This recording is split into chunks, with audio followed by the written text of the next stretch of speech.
Ustaz Datuk Rashidi Kamil Ar-Rashid, berumur 44 tahun, berasal daripada Terengganu, merupakan mantan Imam Masjid Negara dan kini CEO Yayasan Tuan Sharifah Bandar Baru Bangi.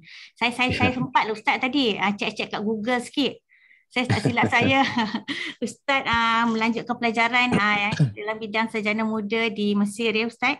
Dan Ya, kemudian betul. sarjana usuluddin di UIA. Ya, ya. Ustaz, okey. Ya. Jadi tajuk kita hari ni Ustaz mengenai dosa hati. Dosa hati, kalau ikutkan Rasulullah bersabda, sallallahu alaihi wasallam bersabda, ketahuilah bahawa pada jasad itu terdapat segumpal daging. Jika ia baik, maka baiklah seluruh jasadnya. Jika ia buruk, maka buruklah seluruh jasadnya. Ketahuilah bahawa ia adalah hati. Dan tajuk kita bawa dosa hati ni mungkin Ustaz dapat kupaskan supaya kita masing-masing dapat membersihkan hati kita, mendapat hati yang sejahtera dan mungkin panduan macam mana nak bersih hati ni. Silakan Ustaz. Sama. Bismillahirrahmanirrahim. Assalamualaikum warahmatullahi wabarakatuh. Alhamdulillah wassalatu wassalam ala Rasulillah wa ba'. Terima kasih kepada Kak Dr. Marina, itu juga Kak Lin saya yang menjadi asbab dapatlah kita berhubung sehingga dapat pula kita menimba ilmu malam inilah. Terima kasih Dan Ustaz. juga hadirin hadirat yang saya kasihi sekalian.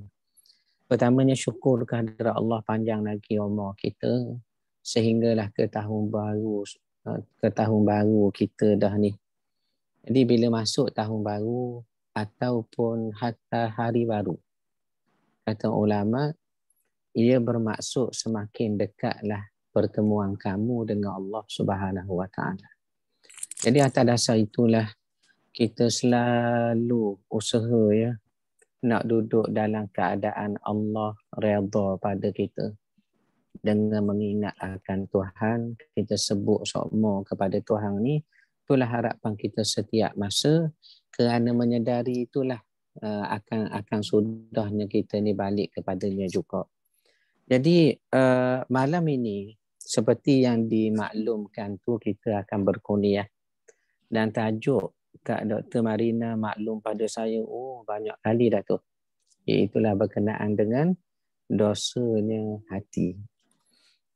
Saya kira ada satu ayat Quran, hadirin hadirat sekalian, berkait tajuk yang kita nak bincang ini, iaitulah Allah sebut jelas dalam Quran, qad aflaha man tazakka wa dzakara isma rabbih fasalla bal tu'siruna al-hayata ad-dunya wal akhiratu khairun wa abqa.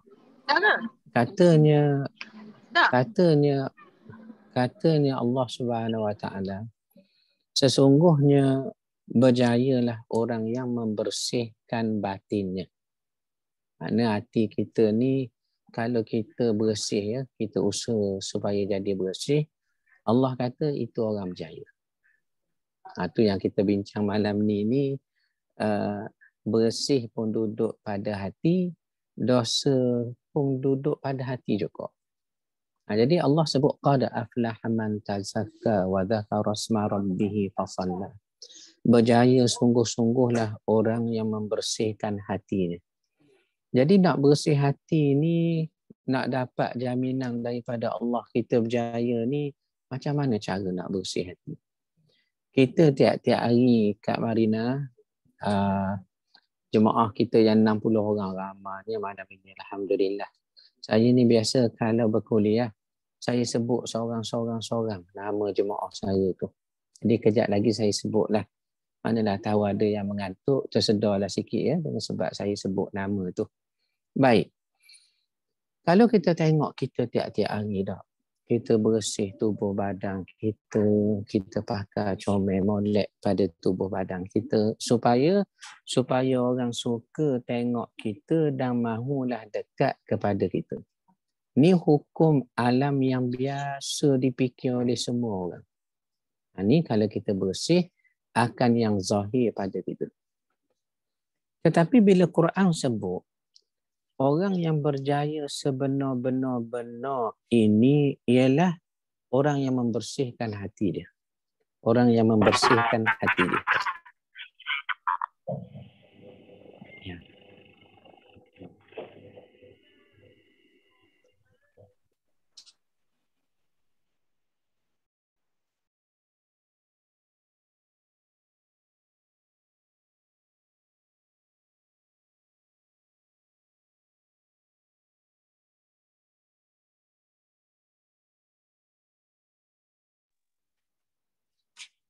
Baik. Jadi yang sebenar-benarnya ialah orang yang berjaya ni Quran kata orang bersih hati. Bapak sekalian, tiap-tiap hari kita tak lupa bersih diri yang zahir ni. Kita mandi. Kemudian kita pakai banyaklah alat, terutama orang-orang perempuan, kaum wanita ni terlebih tahulah banyak apa ni alat solat dia tu. Nak menunjukkan apa? Mustahaknya bersih, molek, comel dilihat orang. Tetapi Quran beritahu pada kita tak, orang sebenar-benar berjaya ini tidak lain, tidak bukan, ialah orang yang bersih hati dia, bersih batinnya. Tetapi dah nak bersih batin macam mana? Jawabnya Al-Quran, wa dzakara asma rabbih fasalla, iaitulah berzikir menyebut akan Tuhan dan memperbanyakkan sembahyang. Ini beberapa sekalian, jemaah yang saya kasihi sekalian, kita buat catatanlah tu sikit tu. Nak bersih hati, nak selamat batin daripada kotor. Kalau-kalau dengan sebab kotor menjadi hijab kita dengan Tuhan tu yang mudah terbuat dosa, terbuat silap tu. Jadi cara dia nak bersih hati. Sebab apa bersih hati? Allah jamin orang bersih hati ni berjaya, dia sudahnya berjaya. Dah nak bersih dengan cara macam mana? Iaitulah wa dzakara asma rabbih fasalla. Dia berzikir menyebut Tuhan sebanyak-banyaknya dan dia juga memperbanyakkan sembahyang kepada Allah Subhanahu wa taala. Kepada Allah Subhanahu.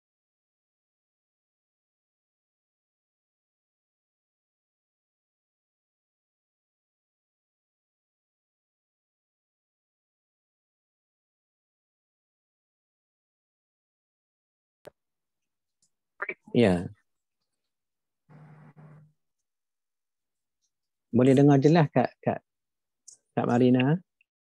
Jelas tak jelas? Apa dengar suara ni? Okey, Jelas, boleh dengar Ustaz. jelas. Alhamdulillah. Alhamdulillah.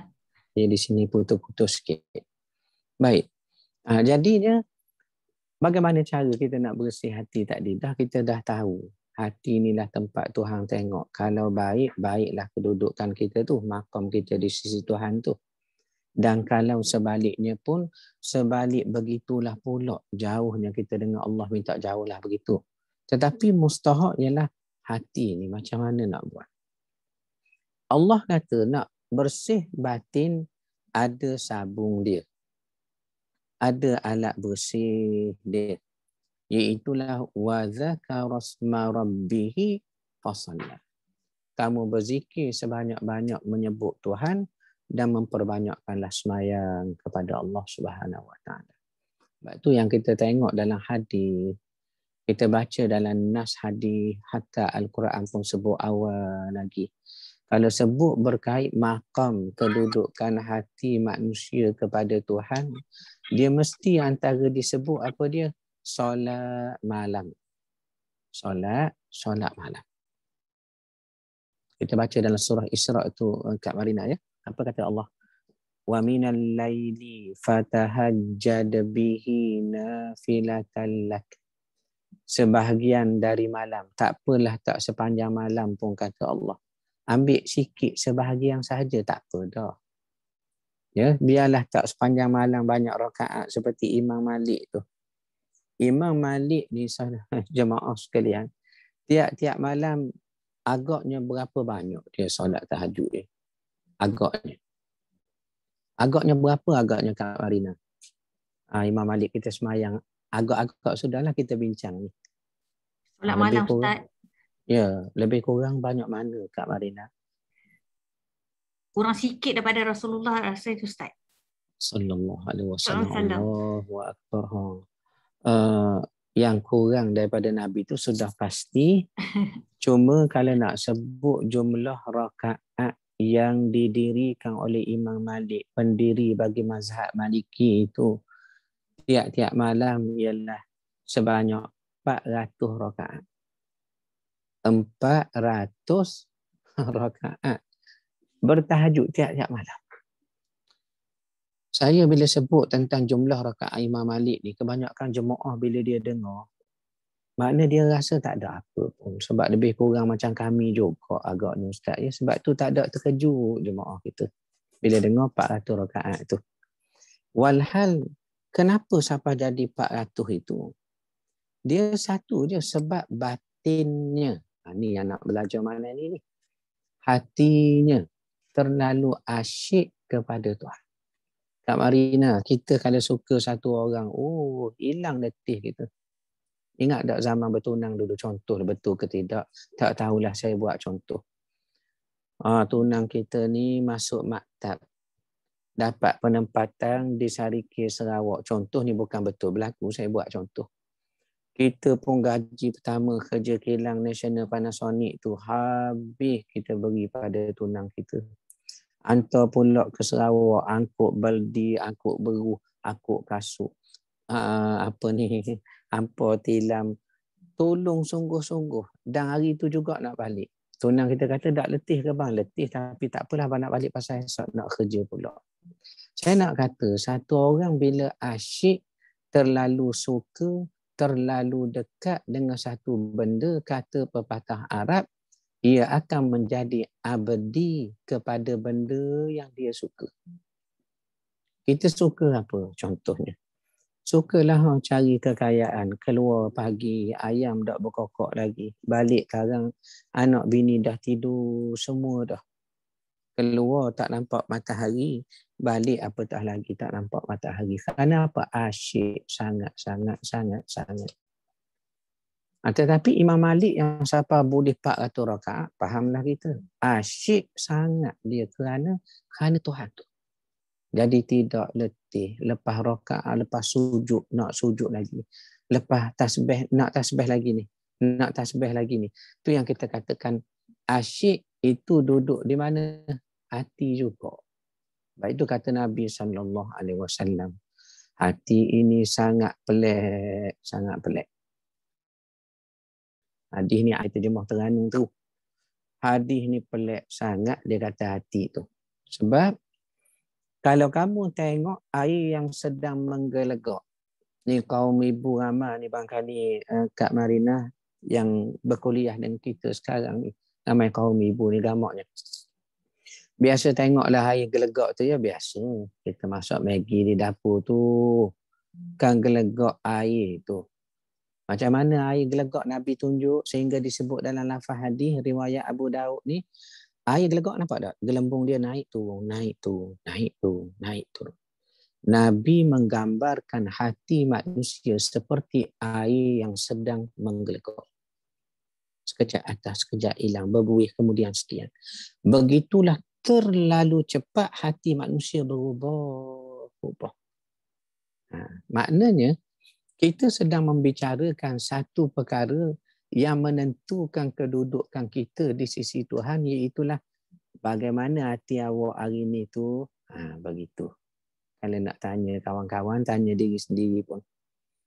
Hati kita ni hak tengah bercakap sekarang ni, tengah-tengah berkuliah sekarang ni, bagaimana gamaknya dengan Tuhan tu? Contoh. Maknanya, semakin asyik kita dengan Tuhan dan tempat asyik itu duduk pada batin, pada hati, maka semakin tinggi mustawa level kita di sisi Allah Subhanahu Wa Taala. Dia dulu ada satu ulama di Mekah. Ni kisah lama, tuan guru saya cerita. Tuan guru saya pun dah mati dah. Dia kata apa? Dia kata dulu, di Mekah ni ada satu ulama dalam Masjidil Haram. Dan ulama ni pelik sikit. Apa peliknya? Setiap kali ia bercakap, dia akan mengakhirkan kalam dia tu dengan kalimah Allah. Kak Marina, Maaflah jemaah sekalian. Ustaz Datuk ni sebut Kak Marina Sokmo lah namanya, minta maaf belaka ya. Ni saya buat contoh ni. Yang peliknya ulama kita ini kata riwayatnya, setiap kali ia bercakap, dia akan mengakhiri kalam percakapannya itu dengan kalimah Allah. Allah. Allah. Contoh Ustaz, contoh begini. Assalamualaikum Tuan Guru. Kita siapa Tuan Guru ni? Apa dia jawabnya? Waalaikumsalam warahmatullahi wabarakatuh. Allah. Tuan Guru apa khabar? Alhamdulillah. Allah. Tuan Guru makan dah lagi ni? Makan dah. Allah. Tuan Guru makan apa? McDonald. Allah. Contoh tu. Contoh tu saya nak beritahu. Setiap hujung percakapannya dia sebut Allah semua. Allah semua. Allah. Allah. Jadi adalah jemaah tanya. Ya, di kalangan murid tanya. Kenapalah Tuan Guru ni setiap kali bercakap akan ada Allah semua di ujung itu? Maka apa jawab Tuan Guru kita ni? Aku ni takut. Takut apa? Takut kalau mati bukan kalimah Allah lafaz yang terakhir daripada mulut aku. Tengok tu. Cuba dengar riwayat yang kita sedang tekuni ni sekarang. Ada satu orang sampai ke orang kata situ dia berfikir. Takut-takut kalau mati bukan kalimah Allah akhir kalam aku ni. Ini nak menunjukkan apa dia? Kalau ada orang sampai sehalus ini, sedalam ini jadinya dia dengan Tuhan, ni tanda hatinya sedang hidup ya, hidup dekat asyik dengan Allah Subhanahu Wa Taala. Jadi bila kita sebut hati inilah yang mustahak kita nak jaga, kerana apa? Kalau awak tak jaga mafhum mukhalafahnya, yang kita dapat faham di sebaliknya, kalau awak jaga awak berjaya. Tapi kalau awak tak jaga, maka jadilah ia sarang kepada maksiat kepada Allah Subhanahu Wa Taala. Maksudnya setiap benda ni bermula pada batin, pada hati kita. Jadi sebab itu bila sebut nak jaga hati ni, antara yang kita dah baca ayat Quran tadi, orang yang melazimi bertahajud, bangun malam, qiyam kepada Allah Subhanahu Wa Taala. Nak bangun malam ni payah Kak Marina, payah. Ya, nak bangun malam lagi. Kemudian bilik air pula dia jenis di luar rumah ni pula. Takut ke hatu pula. Malam Jumaat keliwung. Macam-macam kita berfikir. Takutnya ya Allah. Tiba-tiba kita sanggup bangun. Ya. Sanggup dengan sejuk tu pergi ambil semayang. Benar. Sanggup kita berdiri. Usalli sunnatut tahajjudi raka'ataini lillahi ta'ala. Aku berdiri ni Tuhan tahajud kepada engkau. 2 rakaat kerana Allah. Allahu Akbar. Dia pun bacalah Quran, bacalah tasbih, bacalah surah, bacanya istighfar. Tengah malam tu. Sewaktu orang lain semua tidur sunyi, alfa, ataupun kalau tak tidur pun tidak termasuk dia dalam golongan orang berzikir tengah-tengah malam tu. Ni nak kata apa dia? Ni kemuliaan ni Allah Ta'ala beri kepada setengah-setengah manusia. Kerana apa? Hatilah. Soalnya hati. Soal hati kita. Jadi fahamlah kita mustahak. Kita memilih untuk menjernihkan batin kita itu ataupun hati kita itu. Itu yang dibincang tadi. Kalau sebegini mustahak, sehingga Nabi sebut Allah melihat hati awak tu. Bukan melihat anggota yang zahir pada awak tu, tidak. Tetapi hati awak itu. Kalau sebegini mustahak, maka patutlah kuliah kita malam ini membicarakan tentang hati ni. Tentang hati ni. Ya. Jadi apa sekalian? Allah sebut hati kena bersih. Kerana bersih hati, berjaya dia di dunia, berjaya di akhirat. Cuma soalnya nak bersih macam mana? Itu yang kita sebut tadi. Al-Quran kata nak bersih hati, pertama, wa dzakara asma rabbih. Banyaklah berzikir sebut Tuhan tu. Ya banyaklah. Tuhan kita malang sungguh sekarang, ya malang. Hari ni ya, tak usah kira hak lepas-lepas dah, hari ni sekarang ni, kalau saya boleh tanya. Berapa jam dah main Facebook? Cuba beritahu. Dengan berapa jam kita selawatkah, zikirkah, baca Qurankah, baca buku-buku menambah ilmu manfaatkah? Situ masing-masing boleh kira dah diri sendiri. Ini benda yang berlaku tiap-tiap hari Kak Marina. Tiap-tiap hari. Tiap-tiap hari ya Allah. Alhamdulillah. Kata Kak Maslinah lama dah tak main Facebook tu. Alhamdulillah lah. Alhamdulillah lah. Cuma kita tengok ramai ya. Ramai asyik dengan Facebook. Asyik. Sehingga Qurannya terjejas. Sehingga selawatnya pun terjejas. Kadang-kadang amal dia yang soleh jadi terjejas kerana di-upload dalam Facebook tu. Itu yang lemah tu. Itu yang membawa lemah kita tu. Dahlah kita miskin ilmu, amal pula rosak. Kita sangka pula kita orang baik. Allah, malangnya kita. Ini semua berpunca daripada hati. Berpunca daripada hati. Jadi, bersolat. Wa dzakara asma rabbih, awak sebut Tuhan sebanyak-banyaknya zikir. Fasalla, dan awak berselawat, awak sembahyang sebanyak-banyaknya. Sembahyang di sini dipanggil sembahyang sunat, nafilah. Ini sembahyang tambahan, nafilah, sunat. Al-Quran kata tadi tu, wa minal laili, biarlah tak seluruh malam pun, wa mina, sebahagian malam tu ambil sikit sekejap. Ambil sikit sekejap. Untuk buat apa? Fatahajjad bih, bertahajud kepada Allah.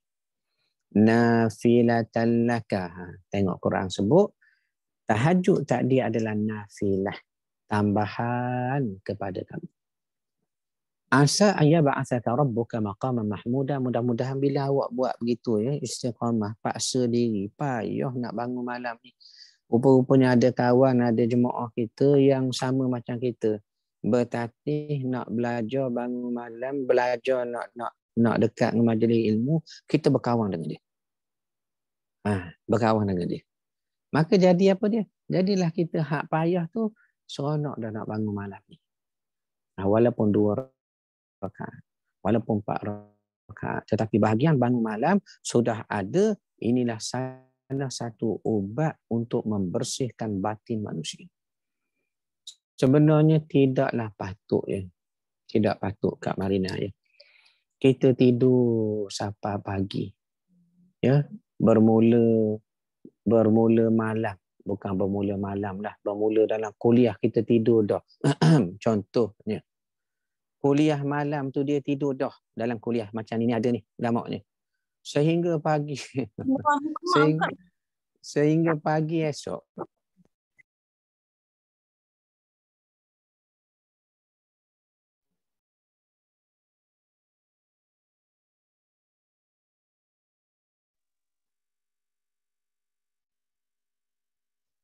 Boleh dengar suara saya?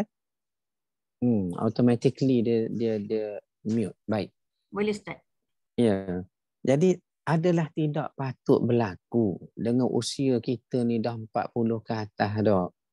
Kak Marina berapa dah gamaknya umur tahun ni Kak Marina? 52 Ustaz. Alhamdulillah. Maknanya tidaklah patut. Ya, tidak patut.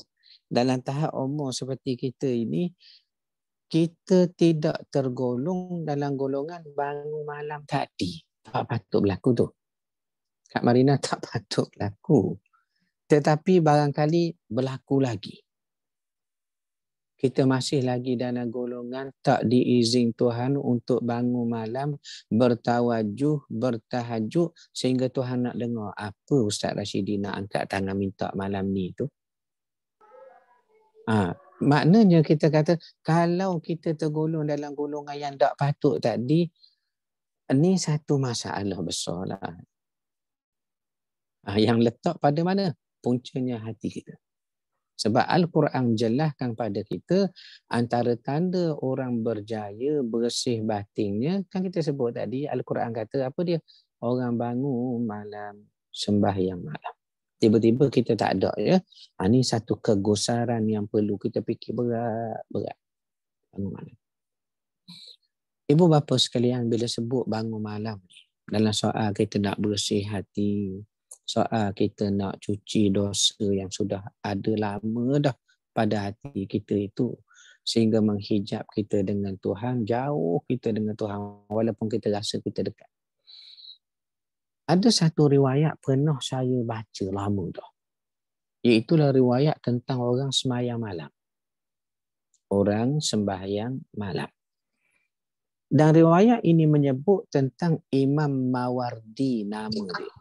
Imam Mawardi. Saya pun tak pasti sungguh ni. Imam Mawardi yang kita nak sebut dalam riwayat ini, apakah Imam Mawardi yang mengarang kitab fiqh Al-Hawil Kabir itukah? Atau Imam Mawardi yang lain? Wallahu ta'ala a'lam. Saya tak tahu sungguh. Di belakang kita ni ada karyanya Imam Mawardi, 23 jilid, panjang. Ini satu scholars, our scholars dalam bidang fiqh, Imam Mawardi. Cuma riwayat yang nak baca ni tentang solat malam, dia kata Imam Mawardi pada suatu malam, dia berjalan tengah malam. Arab ni biasa kalau dia musafir tengah malam. Sebab ada hadis Nabi SAW menganjurkan kita kalau nak musafir, musafirlah waktu malam. Dengar tu. Kalau nak musafir, musafirlah pada waktu malam. Ya, ada hadis menyebut alaikum biddul jati fa innal arda tutwa bil laili tu. Ya, kalau awak nak musafir, kata Nabi, musafir berjalanlah malam hari. Kenapa? Kerana malam hari ini bila awak musafir akan terasa cepat sampai kerana bumi seakan dilipat. Bumi seakan dilipat bila awak musafir berjalan tengah malam. Jadi ibu bapa sekalian, Imam Mawardi ni berjalan malam, tengah-tengah berjalan dia dengar satu suara. Dia dengar satu suara. Apa suara ni cikgu? Cikgu, apa suara ni bunyi? Suara ni kata begini, wahai orang di atas. Di tengah malam ni berjalan, tiba-tiba dengar suara. Suara ni pula cari punya cari, dia mari dari dalam tanah. Dari dalam tanah. Imam Mawardi terperanjat, Allah, suara ni dari dalam tanah ni. Apa suara ni panggil? Wahai orang di atas sana tu. Kita ni tuan tahun 2022. Kalau bunyi suara orang dalam tanah tengah malam, kita masih lagi boleh fikir LLN pasang terowong gamaknya. Kita boleh lagi fikir. Ataupun Syabas Selangor yang selalu air tak ada di kawasan Bandar Baru Bangi kat rumah yang saya duduk ni. Tukar pembentung gamaknya. Kita bolehlah fikir. Sebab zaman sekarang, zaman 2022. Kalau zaman dulu, zaman tabi'in dulu, kalau dengar suara dalam tanah, kita nak letak apa? Tu yang Imam Mawardi bila dengar suara dari dalam tanah yang berbunyi, wahai orang di atas. Wahai orang di atas. Maka Imam Mawardi pergi cari. Cari Kak Marina, cari dia. Tu yang saya tanya tu. Tu yang saya teka-teki pada jemaah saya tu bila cerita riwayat ini ni. Masuk anak. Sekejap ya. Sahabat-sahabat kita ni macam-macam ya. Tetamu mari malam tu kalau boleh mute sikit. Kalau tak termasuk sampai ke dalam ni majlis saya ni, bunyi ayam, orang angkat air, masing-masing cuba tekan mute kita tu ya. Okey, baik. Jadi Imam Mawardi ni cari kat mana suara ni, kat mana suara ni. Tu yang saya selalu tanya jemaah saya. Kenapa agaknya Imam Mawardi cari? Soalan dia mudah tak payah. Kenapa Imam Mawardi cari suara itu? Ada jemaah nak jawab. Siapa-siapa dapat jawab dengan tepat, saya nak beri RM10. Cuma PT tak ada malam ni, pinjam Kak Marina dulu. Apa jawapan soalan saya tanya tu? Bila Imam Mawardi dengar suara tengah malam dari dalam tanah yang memanggil wahai orang di atas, maka Imam Mawardi ni dia pergi cari suara itu. Soalan dia ialah, kenapa Imam Mawardi cari suara itu? Tak ada yang nak jawab dia, biar saya jawab. Memang akhirnya di mana-mana saja penceramah juga, sudahnya yang akan jawab tak apalah. Tapi tuan-tuan kena beri RM10 seorang pada saya tu ya. Begini jawapan dia begini. Sebab apa Imam Mawardi cari suara itu? Jawabnya Kak Hidayah Zaitun. Kak Hidayah Zaitun ada komen di bawah, terima kasih. Jawabnya Kak Hidayah Zaitun, ada pun sebab Imam Mawardi cari suara itu tidak lain tidak bukan sebabnya ialah kerana dia Imam Mawardi. Kalau dia imam masjid lari dah tuang tengah malam. Imam masjid negara tak negara lari dengan suara tengah malam. Tapi sebab dia Imam Mawardi, maka dia cari. Ni our scholars besar dalam bidang fiqh. Bila dia cari, dia amati betul-betul Allah suara ini datang dari dalam tanah. Maka dia tanya, siapa awak ni? Maka suara ni jawab betul lah. Kami orang dalam tanah. Dijawab suara tu. Maksudnya orang matilah tu dalam tanah. Sebab tu riwayat ini Kak Marina, jemaah sekalian, kita tak buat dalil ni. Kita tak boleh buat dalil. Soal dalam kubur, soal mimpi, soal pengalaman rohani sendiri, kita tak boleh buat dalil. Tapi nak penaik semangat untuk beramal, boleh. Kerana riwayat ini ada disebut juga dalam syarah kitab-kitab tasawuf Al-Hikam Ibnu Athaillah itu. Ada disebut juga. Jadi dia kata kami ni suara orang dalam tanah. Bila dengar suara orang dalam tanah, Imam Mawardi ni pun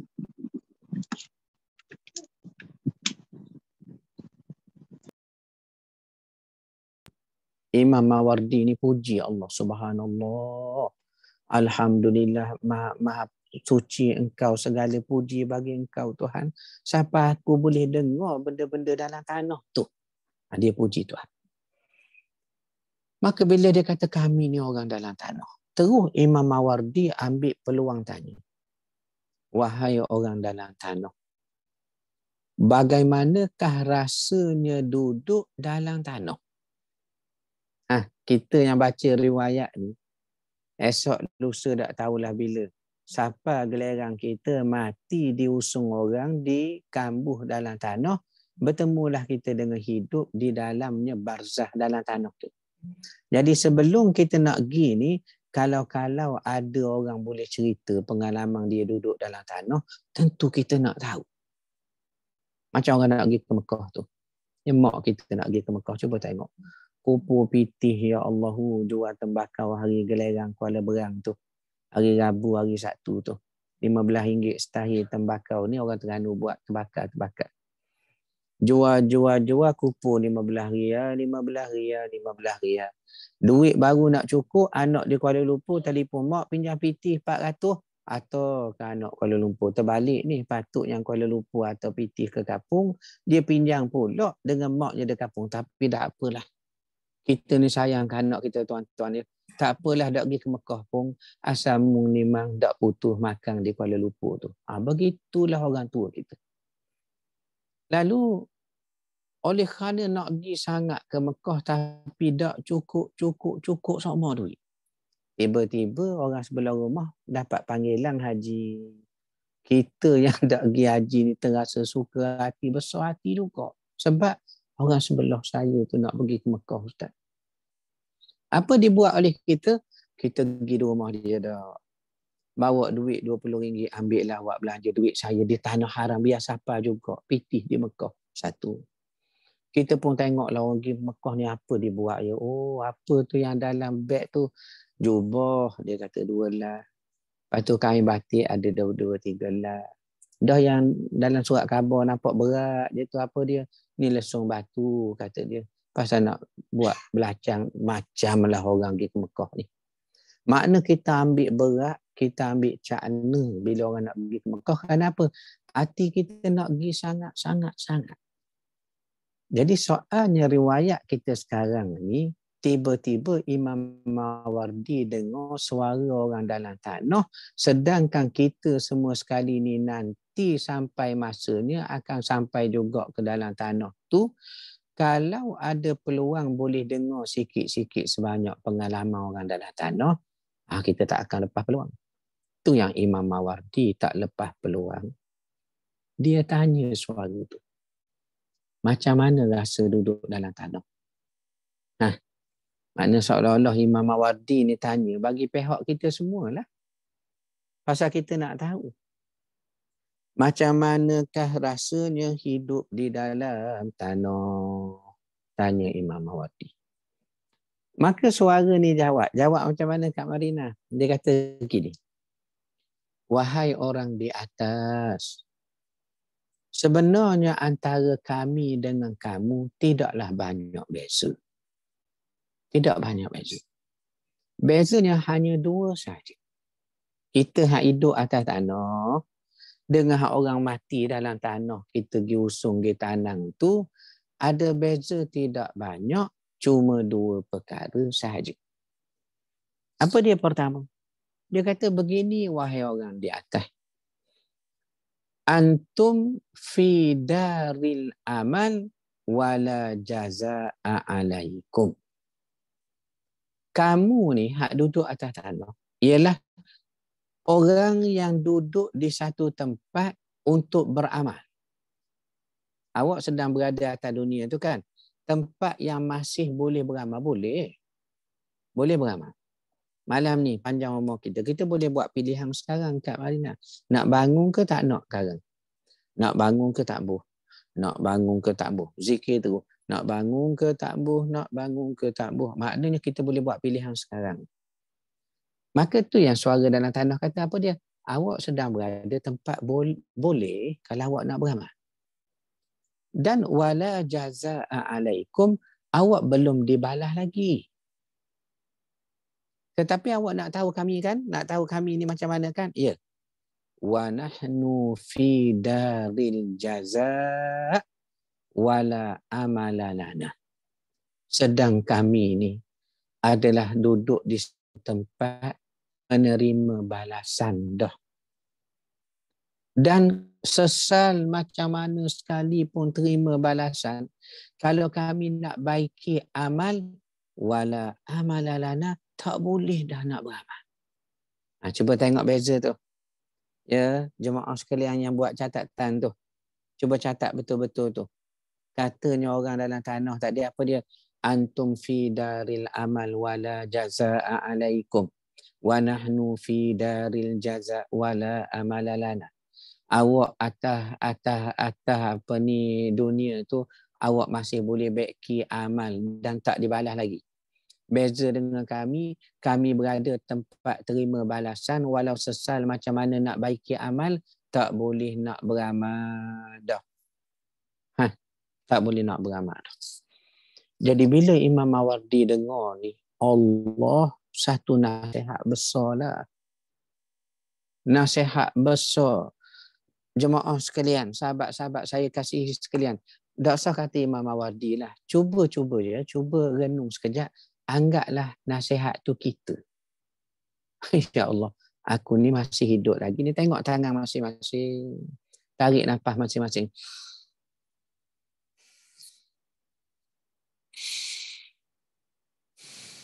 Hidup lagi aku ni. Begitu. Hidup lagi ni rupa ni ya. Itu masing-masing tarik nafas tu. Ada yang panjang tu tidur gamaknya tu. Ada hak tarik nafas yang hidup lagi aku ni rupanya. Jadi boleh beramal. Boleh beramal lagi ya Allah. Dah beza dengan orang dalam tanah. Dia kata apa dia? Kami ni mati dah. Wa nahnu fi daril jazaa. Kami dah berpindah ke tempat terima balasan. Wala amalalana. Tak boleh dah. kami nak beramal. Maka kalau inilah beza kamu dengan kami, cikgu, kata riwayat ni, kalau inilah beza kami dengan kamu, percayalah wahai orang di atas. Nak pesan ni. Pesan apa dia? Wallahi, demi Allah. Raka'atani bil-laili khairum minad dunya wa ma fiha. Demi Allah, wahai orang di atas, ingat betul-betul. Kamu masih ada tempat beramal. Boleh lagi, boleh adjust lagi. Kami tak boleh dah. Walaupun menyesal macam mana tak boleh. Itu beza kita. Jadi sebelum kamu sampai sini, aku nak sebut satu benda. Apa dia? Wallahi, demi Allah, demi Allah. Bila kamu sampai di sini nanti macam kami sekarang, kamu akan tahu. Tahu apa dia? Raka'atani bil-laili khairum minad dunya wa ma fiha. 2 rakaat saja yang awak bangun malam tadi tu. Ya, yang awak buat malam tadi tu. Sebenar bila awak sampai di sini nanti, awak akan tahu. 2 rakaat yang kamu kerjakan di malam hari itu lebih berharga dari dunia dan seluruh isinya. Bila kamu sampai di sini, apa boleh buat sekarang kamu tak sampai? Jadi tak tahu nilai itu. Ini yang kita nak kata. Bagaimana usahanya, bersungguhnya orang dulu bangun malam. Antara asbab nak bersih batin tu lah. Nak bersih jiwa. Ya, bangun malam. Dan disebut juga tadi cara yang lain dalam nak bersih hati kita ini daripada noda, daripada kekotoran batin. Ialah wa dzakara asma rabbih. Awak menyebut Tuhan awak sebanyak-banyaknya. Tu yang ulama dahulu sampai susun jadual tu. Walaupun tidaklah wajib kita kena ikut macam disusun jadual tu. Ni sebagai panduan nak beri mudah kita berzikir. Ada hari subhanallah. Ada harinya la haula wa la quwwata illa billah. Ada harinya kita apa ni, taqdis subuhun quddus rabbuna wa rabbul malaikatu wa ruh. Disusun sedemikian rupa nak bantu kita apa ni, jangan lalai berdoa lalulah. Sebutlah cukup tak lagi 100,000 hari ni tu. Dibuat panduan. Dibuat panduan. Jadi Al-Quran kata wa dzakara asma rabbi. Zikir sebanyak-banyak. Dan zikir ni pula Kak Marina, jemaah sekalian. Kata Ibnu Abbas sepupu Nabi. Kata Ibnu Abbas sepupu Nabi, apa dia kata? Tidak ada satu amalan yang tak ada waktu haram pada dia, melainkan zikir. Tak ada pun satu amalan yang tidak ada waktu haram, melainkan zikir. Kalau kita buat ibadat haji, bukan bulan haji, tak sah. Kita semayangnya rajin semayang. Tapi lepas asar, lepas subuh, tak ada dah waktu nak semayang sunat sebagainya. Ada waktu haram Kak Marina ya? Ada. Kita rajin puasa, kulit perut kita tebal sungguh, ya Allah, tahan kita puasa. Tapi masuk garik, mesti buka. Tak boleh awak, saya nak sambung sikit lagi puasa tu biar panjang pahala saya. Tak boleh. Itu sudah waktu haramnya. Ada satu amalan yang tak ada waktu haram. Apa dia? Zikir. Saya hadah besar ni Ustaz, datang bulan ni macam mana? Lagi disuruh zikir. Dia lagi disuruh zikir. Dan zikir ni mudah. Kak Marina. Kata Tok Guru saya buat contoh. Orang-orang tua dulu ni bijak contoh dia. Punya mudah kita berzikir. Contoh ya. Kita ni kebetulan keluar tu nak pergilah ke tandah awam. Bila masuk tandah awam, Allah ensil pula rosak. Kan banyak tandah awam gitu. Maka apa dibuat oleh penjaga tandah tu, diikat dengan dawai, dengan tali rapia tu kan. Maka kita pun nak pindah penuh tandah lain. Tak apalah tali rapia ke dawai biarlah. Maka kita pun duduk dalam bilik air tandas tadi sambil tarik tali rapia tu. Tarik dawai tu kan ada berlaku kita tak bila ensil rosak. Maka kita pun sebut apa dia? Ya Allah, janganlah orang tolak pintu ni. Pun kata guru saya termasuk zikir tu. Kita sedang lagi ingat pada Allah. Ya Allah, janganlah orang tolak pintu ni. Nak menunjukkan apa dia? Mudah-mudah. Zikir ni mudah. Ibnu Abbas kata, tidak ada waktu haram padanya. Jadi kalau betul awak nak bersih hati, supaya segala kerusakan batin, noda, maksiat, dosa, terhapus, bersih, hendaklah awak buat antaranya bersih hati dengan dua benda yang disebut oleh Al-Quran. Zikir sebanyaknya dan memperbanyakkan solat, terutamanya tahajud. Ibu bapa sekalian, kalau saya sebut satu nama orang ni, kenal agaknya. Siapa Ustaz? Allah yarham Ed Osmera. Kenal lah tu kok ya. Kenal. Allah yarham Ed Osmera. Bagi yang tak kenal tu, nak tengok Ed Osmera tak payah. Tengok rupa saya ni saling tak tumpah lah, gamaknya lah ku. Allah yarham Ed Osmera ni cikgu, orang segok, terkenal segok kat Marina, segok orang ni. Sampai ke hujung hayat, takdir Allah tidak berumah tangga ya, tidak berumah tangga. Beliau merupakan orang yang terkenal di hujung hayatnya, banyak berzikir kat Marina, banyak zikir. Terkenal hujung hayat, zikir banyak. Dan katanya juga sampai sanggup ia meletakkan sepasang batu nisan di depan biliknya kah atau di depan rumahnya kah, semata-mata nak bawa ingat mati. Tengok tu. Nampak tak? Dia usaha jaga hati dia kepada Allah sehingga dia letak batu nisan tu. Sebab tu kita hari ni kat Marina yang jadi kita ni lupa alpa banyak sebab satu je, kita lupa mati. Itu saja. Sebab itu Nabi sebut ubat kepada dunia ni awak ingat matilah. Barulah awak jadi tawar hati kepada dunia itu. Ingat mati. Tapi kurang dah orang kita nak ingat mati. Kalau orang-orang tua kita dahulu, walau mereka tak mengaji tinggi macam kita ni semua mengaji tinggi ni. Educated, very high level education, gifted, cerdik. Kalau pergi di rumah masing-masing tu boleh tengoklah CJ di dinding tu. Ada SPM, STPN, diploma, CJ rating, tahun ulang tahun SPM. Banyak sangat tu. Maknanya cerdik. Kalau pakai baju pun peng banyak di poket, nampak cerdik sangat tu, peng banyak tu. Contohnya. Orang tua dulu kadang dia taklah mengaji tinggi macam kita kat Marina. Baca menulis pun tak pandai. Tapi Nabi kata mereka cerdik. Sebab apa? Mereka banyak ingat mati ya. Banyak. Dia panggil kita. Mari sekejap. Kita pergi. Dia kata apa? Cuba awak buka gerobak ni. Almari lah. Kita pun buka gerobak. Nampak tak putih apa atas? Nampak? Ni kain kapang saya. Mak kita kata. Kalau mak mati tengah malam nak cari kain kapang, di sini ni. Yang hitam bawah ni hak tudung keranda. Ambil sini. Buku 35 dalam laci tu ada berapa tulis hutang cik saya berapa, Makda Saedah berapa, Ida Tun Dolah berapa. Tuan tak kenal ni. Ni nama-nama orang kampung saya yang mati lama dah. Saya saja sebut sentimental value bagi saya. Nak kata apa dianya? Cerdik orang dulu.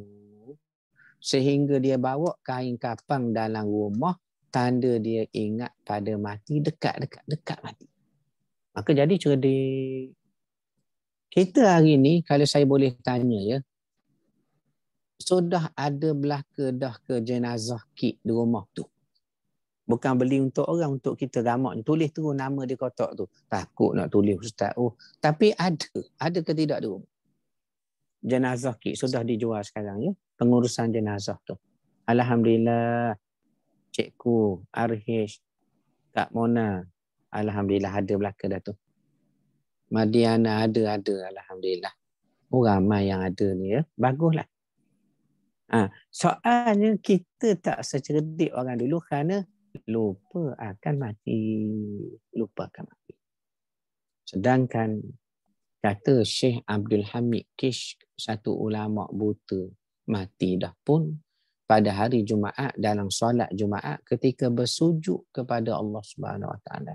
Habis nyawanya dalam sujud. Antara yang beliau pernah pesan apa dia? Dia kata, awak tengok dah, awak perhati dah. Perhati apa dia? Berapa ramai dah orang tidur malam tadi, tak bangun-bangun dah pagi ni. Hari ni Kak Marina, antara berita kematian yang besar, yang heboh di Asia Tenggara apa dia? Meninggalnya Bonda Fatihiyah Hamka, anak Buya Hamka. Saya dengan Bonda Fatihiyah ni berhubung hampir setiap minggu. Dulu dengan Profesor Dr. Aliyah Hamka, kakaknya. Profesor Dr. Aliyah meninggal, saya berhubung dengan adiknya, Bonda Fatihiyah Hamka. Kerana saya ni antara orang pengkagum kepada karya-karya Buya Hamka. Ya, Buya Hamka. Jadi bayangkan, kata Abdul Hamid Kish, awak tengok tak? Sudah berapa ramai orang yang tidur malam tadi tak bangun-bangun dah pagi ni. Satu.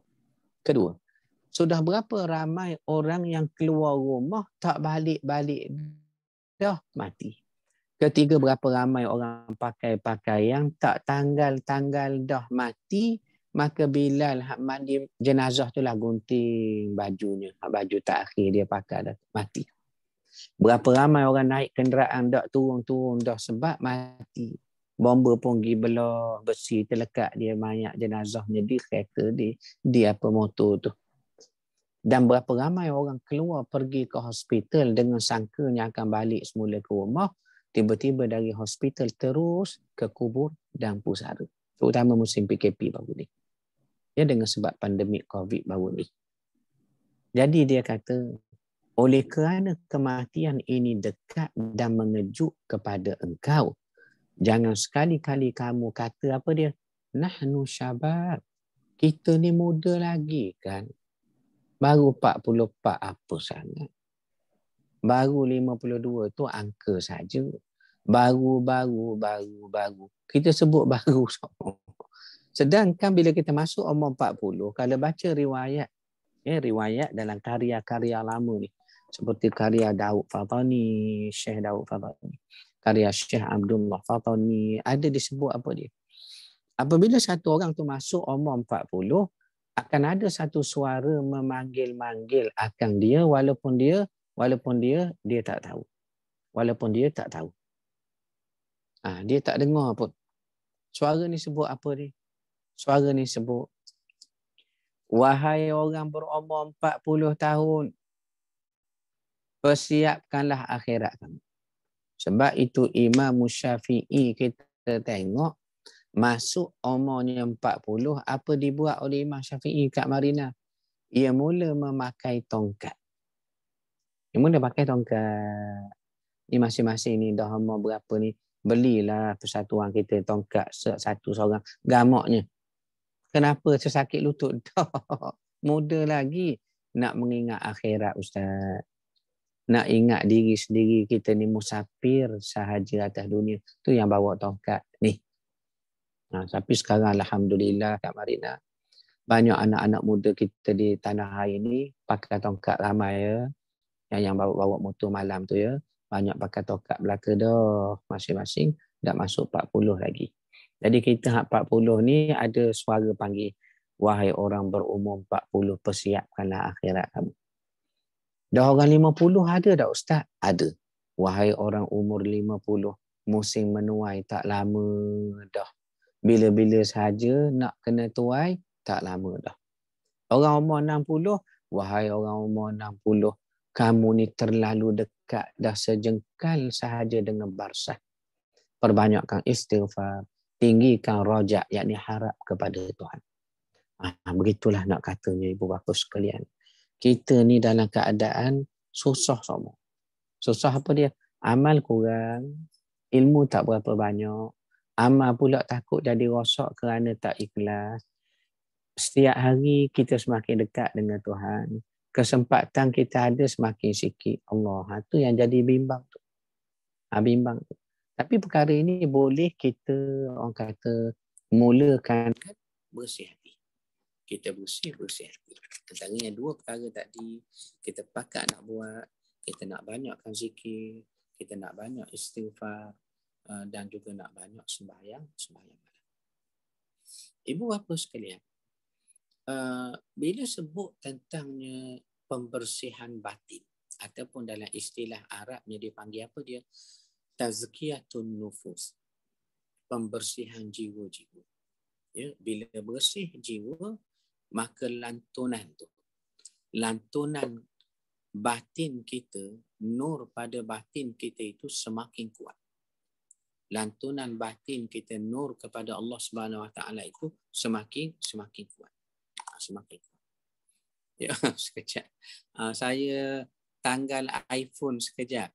Itu yang jadi suara perlahan tu. Tanggal sekejap earphone ni. Tapi masih boleh dengar gamaknya ya. Masih boleh dengar tu. Boleh dengar tu. Bila perlahan begini, lagilah ibu bapa fokus ya. Lagi fokus. Baik. Kenapa tanggal earphone tu? Kerana nak jimat bateri tu sikit. Takut terhenti tengah jalan kita ni. Ya. Jadinya, bila sebut tentang batin manusia. Bila batinnya semakin bersih, maka menjadi cermin pantulan pada dirinya. Itu yang sehingga manusia ni bila hati terlalu bersih, menangis dia kerana menyesal akan banyak kekurangan dia di hadapan Allah Subhanahu Wa Taala. Kita ni kalau ikut Kak Marina semayang 5 waktu, alhamdulillah. Puasa Isnin kami ada Ustaz. Baca Quran tadabbur ke? Tadabbur Ustaz, ada grup kami ni. Lagi majlis ilmu ada semua Ustaz, macam subjek lah. Kami dapat belajar. Okey. Zikir ada Ustaz, kadang buat jemaah, kadang kita buat harian.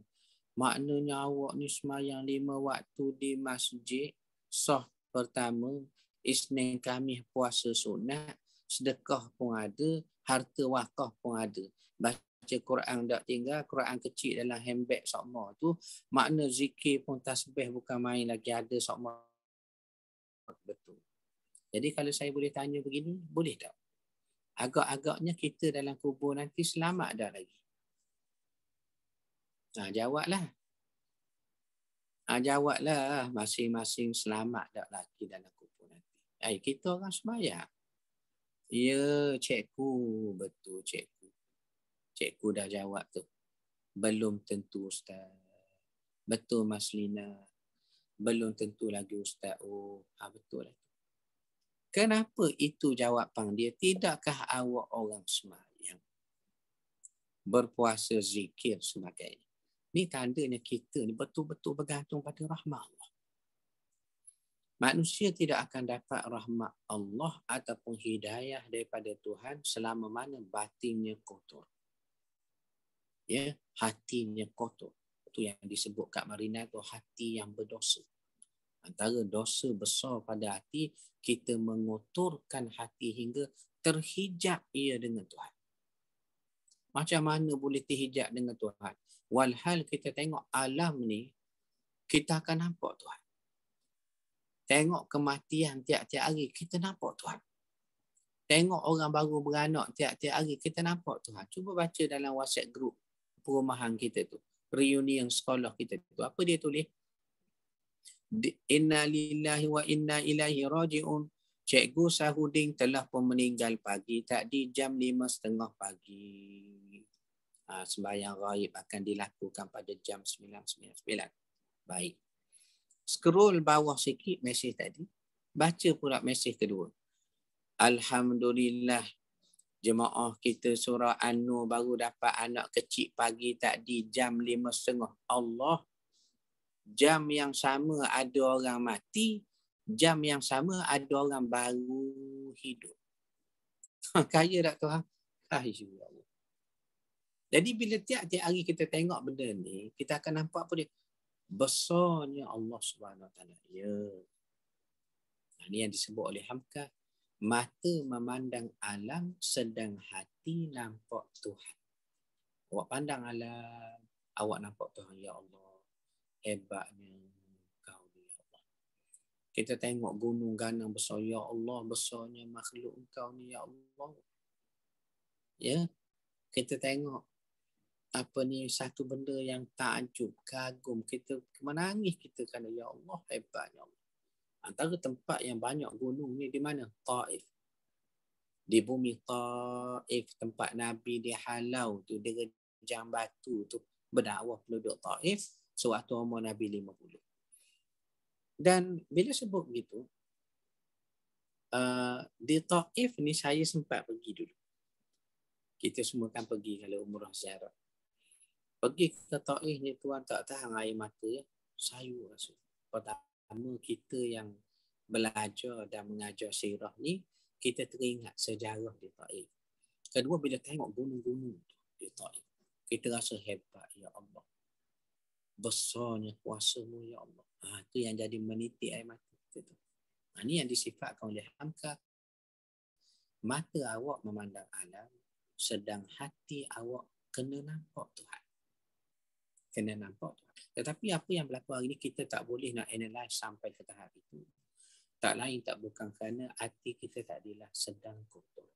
Sedang. Maknanya, bila sebut sedang dengan fi'lul mudhari', benda yang sedang berlaku, ada ikhtiar untuk kita jadikan sedang bersih, ataupun kalau kita biarkan dia jadi sedang kotor. Sedang bersih ataupun sedang kotor. Ini semua usaha yang kita nak buat lah. Antaranya dua benda besar kita gali daripada Al-Quran tadi. Al-Quran kata nak bersih hati, cuba buat asyik sebut Tuhan. Asyik sebut Tuhan. Kedua awak memperbanyakkan solat. Antaranya apa dia? Solat malam. Payah Ustaz. Memang payah. Dan nak buat macam mana? Ni panggil mujahadah. Bangun.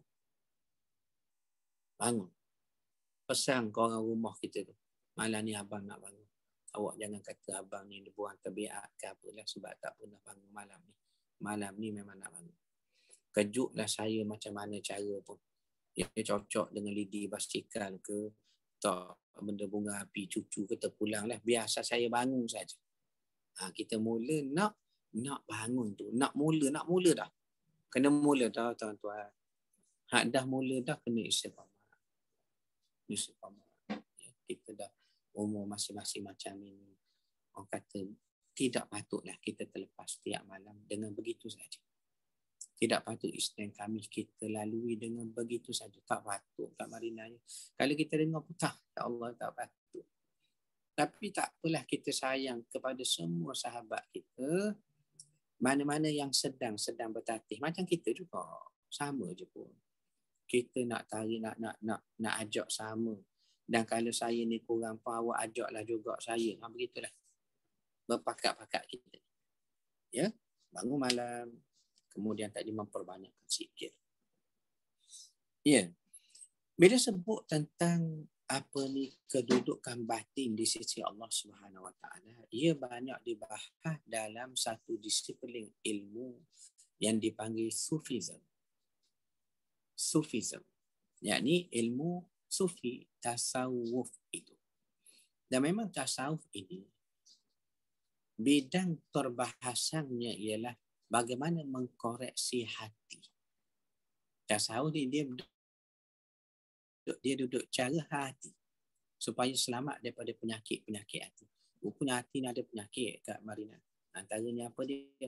Suka dipuji ataupun suka orang tengok, suka kebesaran, selalu nak duduk di atas, ataupun banyaklah penyakit yang besar diri, takabur kita panggil, ataupun ria, suka orang tengok.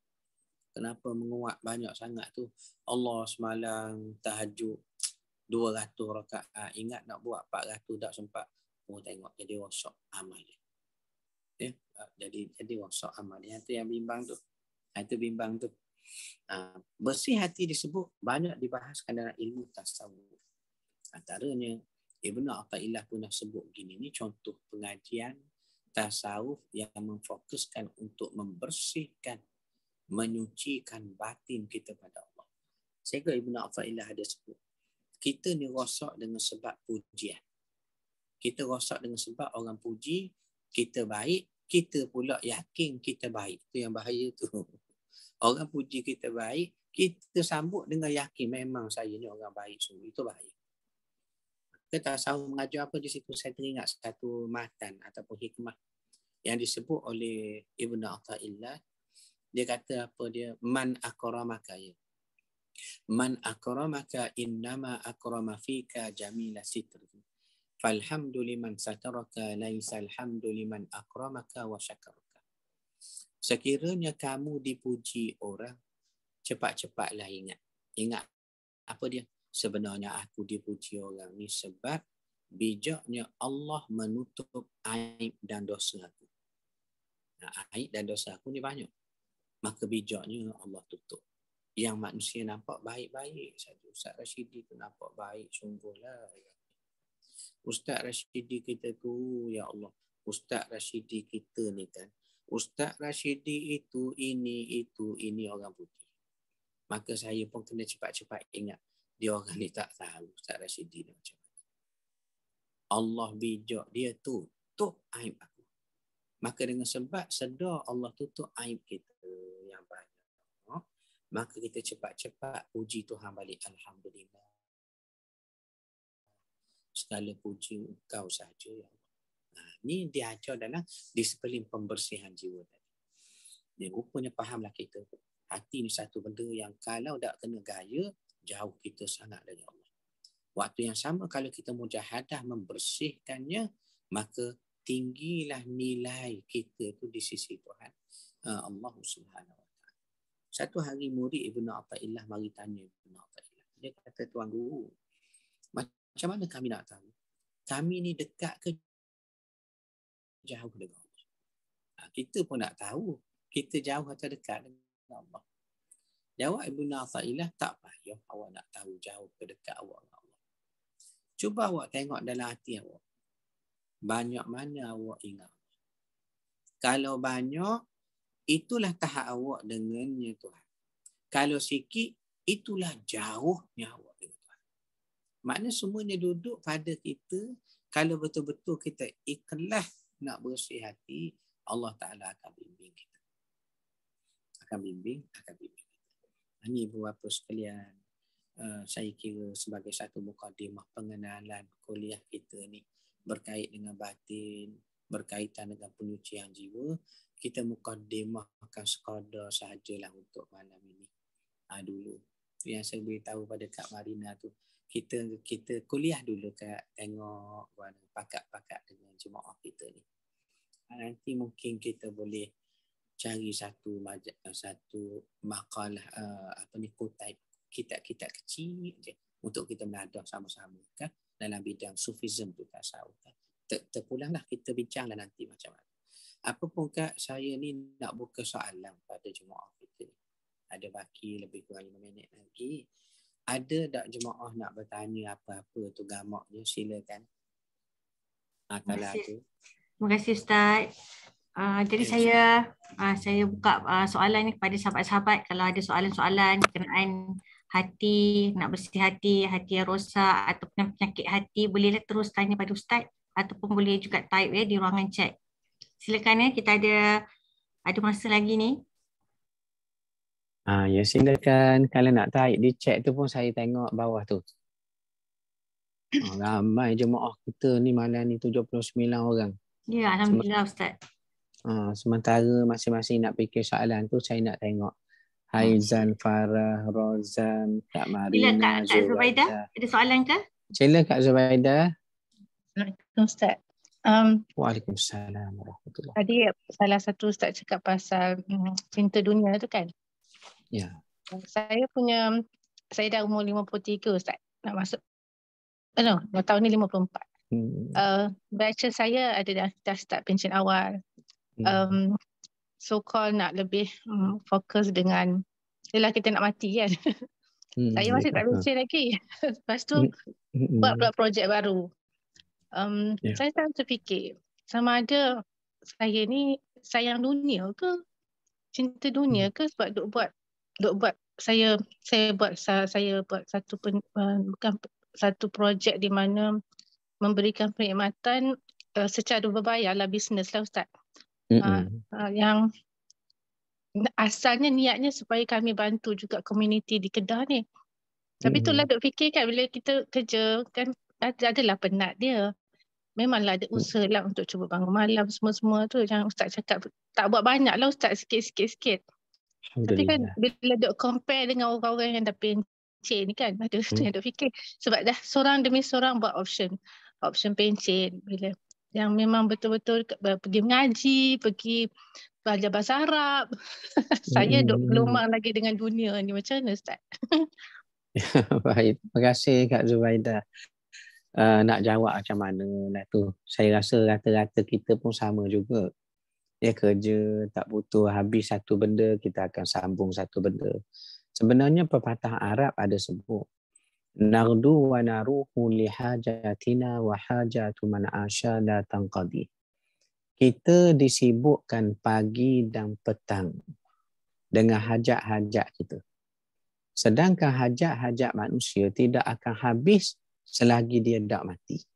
Maka betul pepatah ni kata, selagi kita tak mati, kita akan ada benda yang akan kita buat. Habis satu benda, akan tambah satu benda. Dan benda ni kita tahu lumrah ataupun tabi'i bagi setiap insan. Benda ni benda yang biasa. Cuma agama taklah ajar kita mentang kita ingat akhirat. Kita siapa tak boleh cari bahagian atas dunia. Sambung kerja, berbayar, buat perkhidmatan, kita bagi servis pada orang. Buatlah apa saja. Sebenarnya amal kita setiap hari kalau kerana Allah. Saya ulang tu. Lillahi ta'ala. Dia jadilah pahala. Walaupun nampak awak tu kerja di pejabat.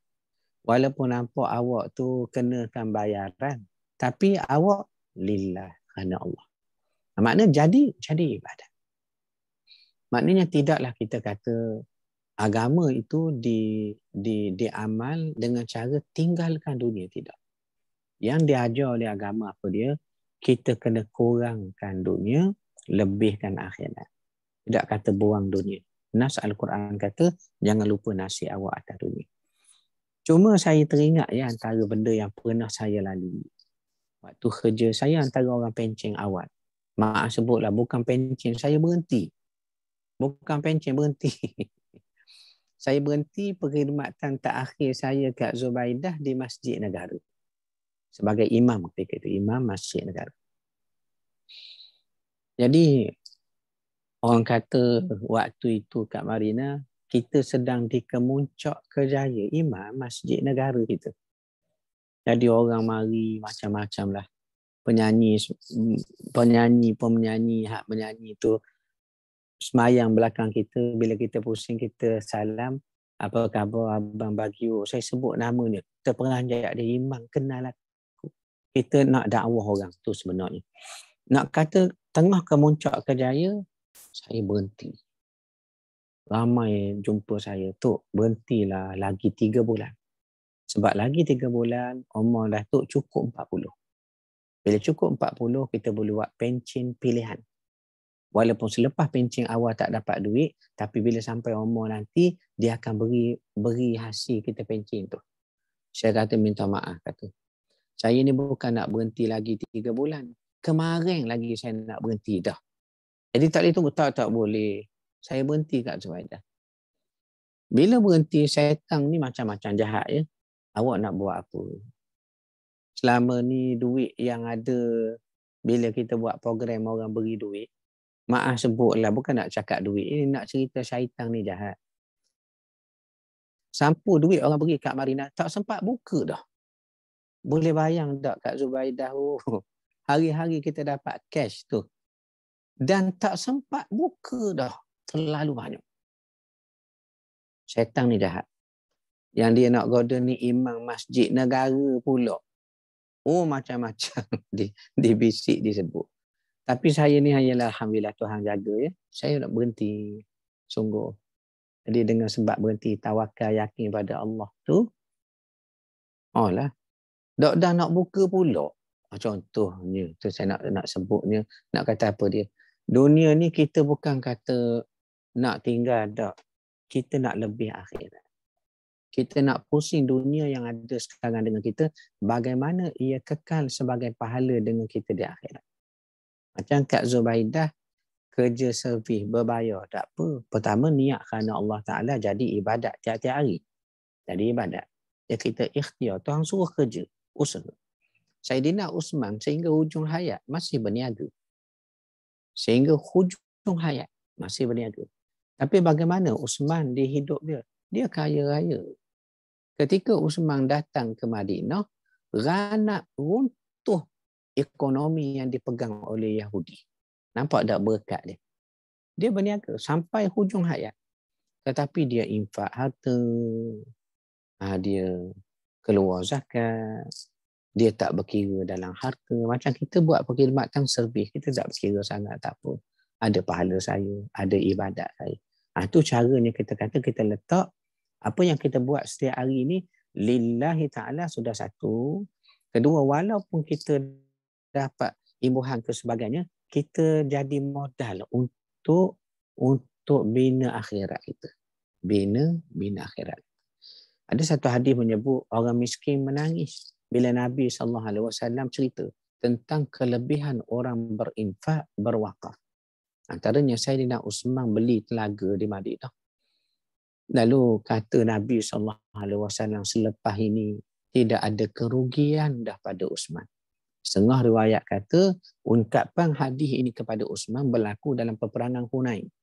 Bila kita kumpul harta untuk persiapan nak pergi perang, Usman lambak, pitih lambak harta sampai tak ada apa dah pada diri. Tu Nabi puji apa dia? Tidak ada rugi dah Usman. Awak tak rugi dah Usman. Nabi jamin awak tak rugi. Jadi kalau kita tengok Usman sampai hujung hayat masih lagi berniaga, berbisnes. Kita pun nak buat gitu juga, okey. Cuma acuan Saidina Usman tu macam mana? Wakaf, sedekah, lillahi ta'ala, tak berkira sangat dalam kerja kita. Pasal dunia ni Kak Zubaidah, sudahnya kita tinggal ya. Biar kita tunggang dunia, jangan dunia tunggang kita, jangan. Biar kita kontrol dunia. Kita kontrol boleh. Dunia kita lah, yakni hati kita tu, kehendak kita. Tetapi hakikatnya, setiap urusan manusia tidak akan selesai selagi dia tidak mati. Cuma kita boleh modify. Urusan yang tak selesai itu kita modify lillahi ta'ala, kerana Allah. Selepas ni pun kerana Allah. Gitulah Kak Zubaidah agak dia jawapan ringkas begitu. Terima kasih. Ada soalan seterusnya? Sama, silakan. Ada soalan di chat Ustaz.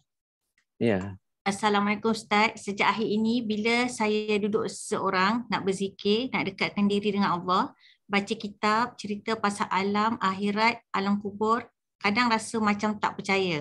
Ia seolah satu tingkat ilmu yang tinggi yang sukar nak percaya, tapi saya tahu saya kena percaya.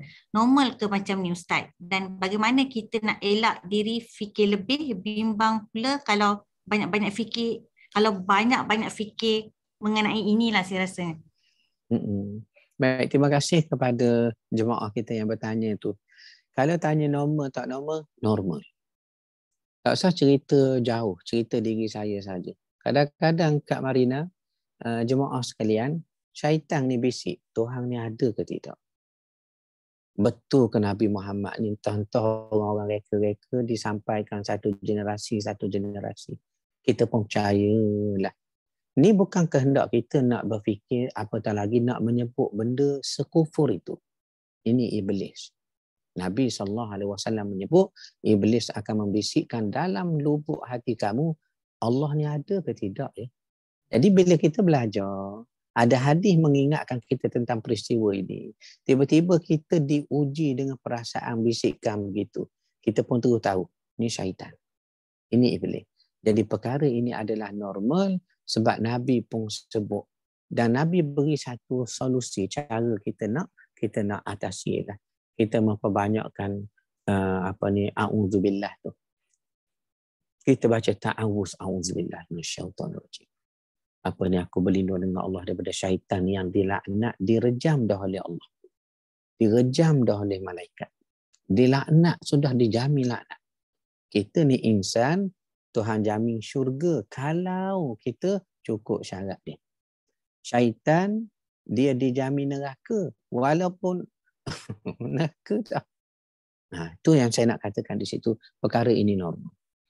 Kedua, bagaimana cara nak atasi? Takdilah sikit.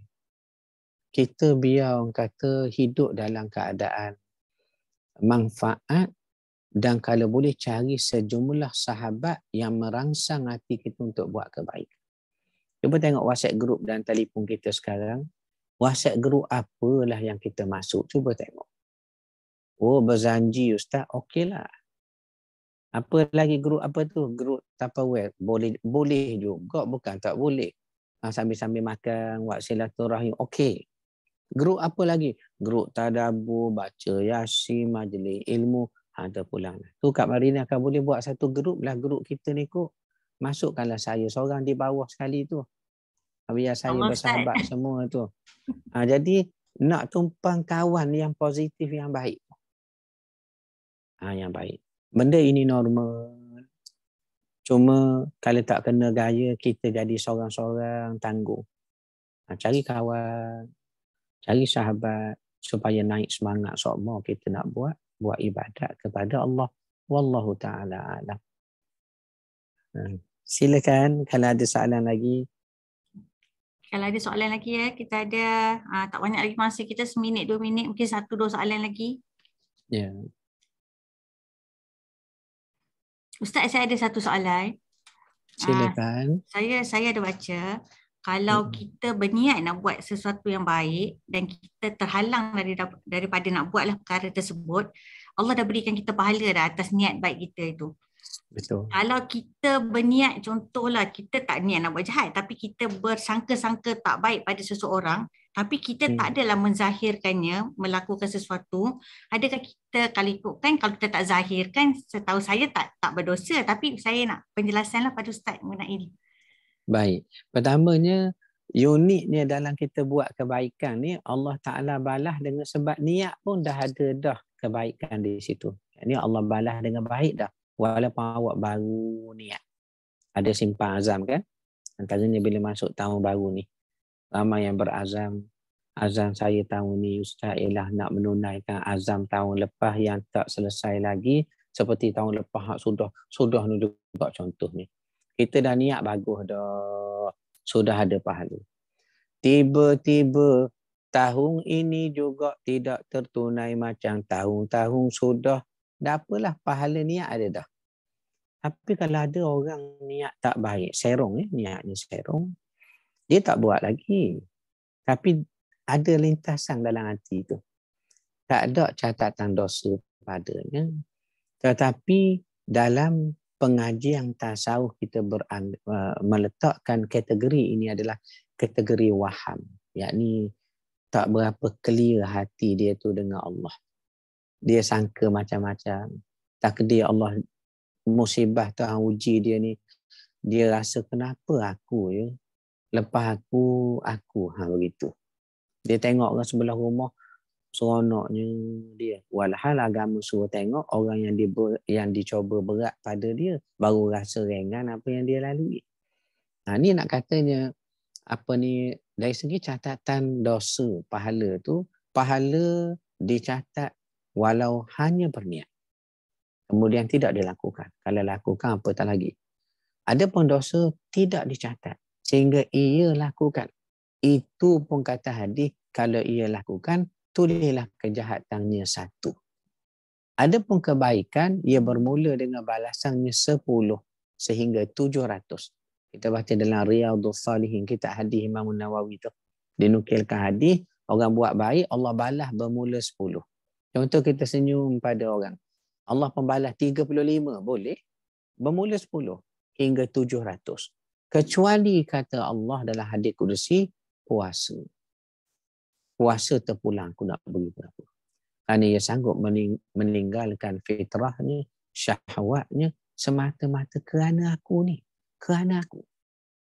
Kita tak kalau orang mari dari jauh. Memang mari kerana ustaz. Pasal dengar ustaz tak sihat. Sahayu hati kita Tuhan, ya Allah Tuhan, sanggup mari daripada Felda Neram 1 tu jauhnya kerana semata-mata tabur angin saya tak sihat. Kita apa yang kita rasa tak nak beri dia? Beri makan, beri minum, beri duit belanja. Terima kasih, mari. Begitulah. Begitulah. Apabila satu orang dia bersangka baik tu kepada Allah Subhanahu Wa Taala. Sekalipun dalam musibah. Saya nak buat contoh satu kisah berlaku. Satu orang ni hilang anak dia. Anaknya ni camping di Taman Pertanian Sekayu. Viral lah seluruh Malaysia, masuk berita waktu itu. Allah yarham adik Ahmad Razikin. Ya, Razikin hilang ketika jungle trekking di Taman Pertanian Sekayu. Dia ada 4 checkpoint. Hak lain semua dia pergi checkpoint, hak tak akhir tak pergi. Jadi orang pun cari, tak jumpa. 2-3 hari juga cari, jumpa mati dah.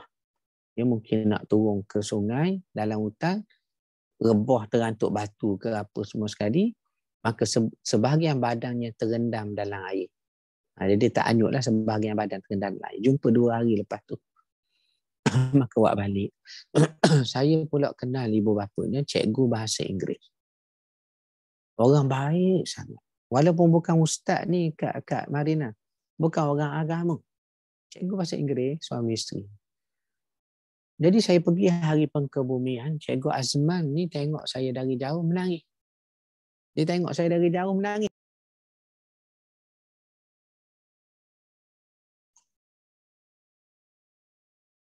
Ustaz terputus Takut bateri ustaz habis.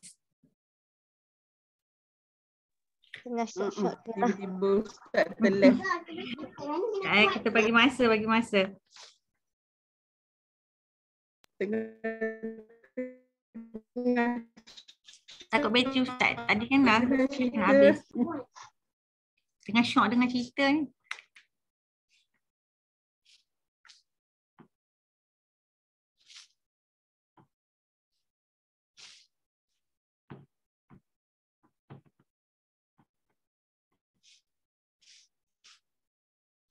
Jadi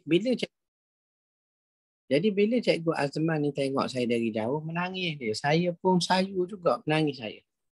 Sampai dekat beliau peluk saya, sambil saya pun bila dah peluk begitu, saya pun sebutlah nasihat lah.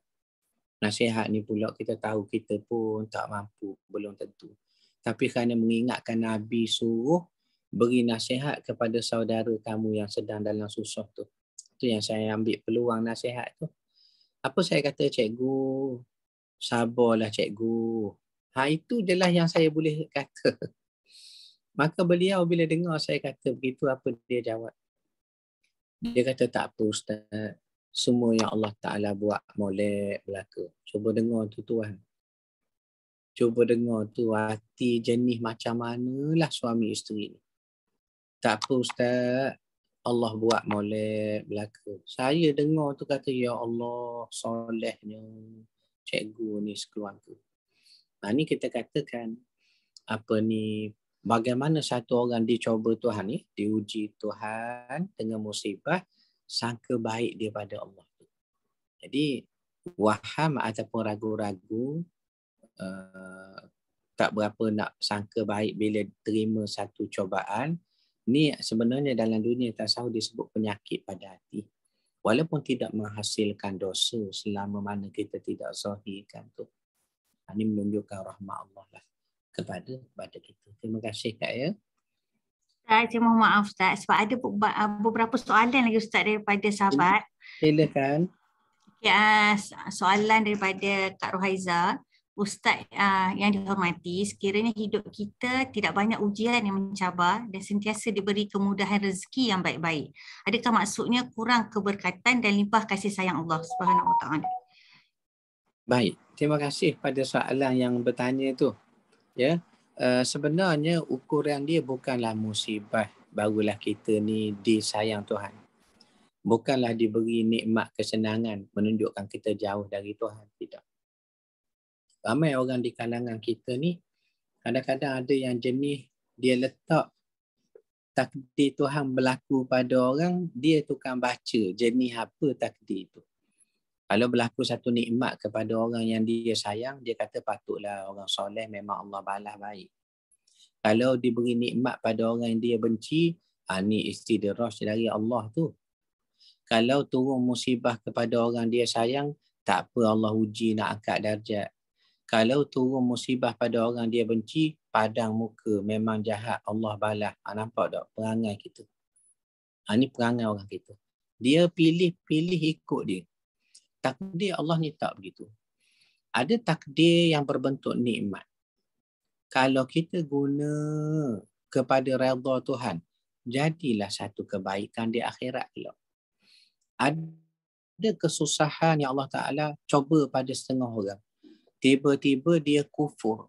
Dia sangka buruk pada Allah. Maka jadilah buruk nasibnya di akhirat dengan sebab ujian tadi. Maknanya setiap ujian yang datang pada kita, baik, senang atau musibah, ni adalah bentuk-bentuk ujian.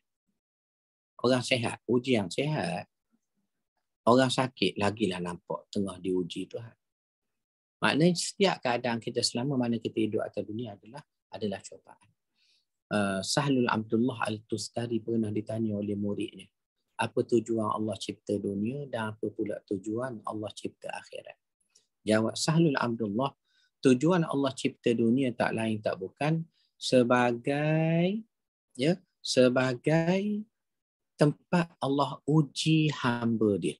Dunia ni selama mana kita hidup, ujian akan mari. Tetapi akhirat dicipta sebagai tempat Allah balas kepada sesiapa yang sabar ketika menerima ujian atas dunia dulu. Atas dunia dulu. Jadi sebenarnya bila sebut tentang takdir-takdir Allah yang berlaku pada kita ni, semuanya tetap ujian, sama ada susah ataupun senang. Tetapi soal dia duduk pada kita, bagaimana kita handle dia.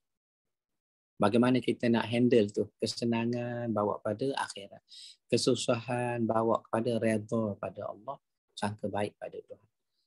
Tu saya jawab ringkas ya. Ya. Terima kasih Ustaz. Ada satu soalan terakhir. Silakan. Daripada Kak Zam. Ustaz, jika kita buat sesuatu dosa, jika kita cepat-cepat sedar dan istighfar, adakah dosa tersebut malaikat tulis juga sebagai dosa? Saya ada terbaca malaikat sebelah kanan menyuruh malaikat sebelah kiri tunggu dulu 7 saat sebelum menulis sesuatu dosa seseorang. Mohon penjelasan Ustaz. Baik, terima kasih. Benar, ada hadis menyebut setiap kebaikan kita buat seperti berniat sudah ditulis. Saya ulang tu past tense tu. Sudah ditulis. Ditulis apa dia? Ditulis kebajikan. Orang ni niat buat baik dah. Ada dah pahala sesuai Tuhan balas. Tapi bila satu orang berniat buat jahat, jangan tulis dulu. Sehingga dia buat. Kemudian dia buat sungguh. Jangan gandakan dosa. Catatlah satu sahaja. Itu pun jangan tulis dulu. Kerana apa? Kalau ia berbuat kebaikan dan kesalehan selepas ini, maka mana-mana yang dia buat tu ditolak. Tolak.